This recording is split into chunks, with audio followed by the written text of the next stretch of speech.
السلام علیکم ورحمۃ اللہ وبرکاتہ۔ سامعین محترم، جس طرح حضور اکرم صلی اللہ علیہ وسلم اس دنیا میں خاتم النبیین بن کر آئے، اسی طرح آپ کی امت بھی خاتم الامہ بن کر آئی۔ جس طرح آپ علیہ الصلاۃ والسلام اس دنیا میں خیر الانام بن کر آئے، اسی طرح آپ کی امت بھی خیر الامہ بن کر آئی۔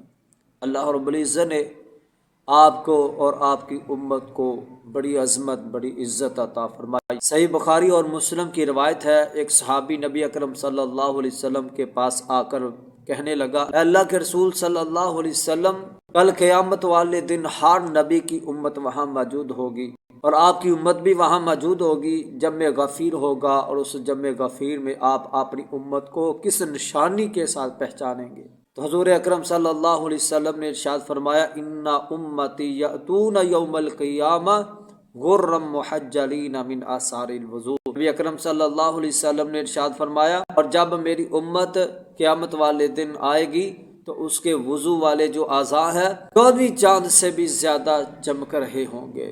میں اسی چمک کی طرف دیکھ کر پہچان لوں گا یہ میری امت کے لوگ ہیں۔ نبی اکرم صلی اللہ علیہ وسلم نے ارشاد فرمایا، من استطاع منکم ان یطیل غرتہ فلیفعل۔ نبی اکرم صلی اللہ علیہ وسلم نے ارشاد فرمایا، جو تم میں سے طاقت رکھتا ہے کہ اس چمک کو لمبا کرے، فلیفعل، چاہیے کو وہ اس کو کر گزرے۔ اللہ اکبر کبیرہ۔ میں اور تم بڑے خوش نصیب ہیں کہ اللہ رب العزت نے مجھے اور آپ سب کو امت محمدیہ صلی اللہ علیہ وسلم میں پیدا فرمایا۔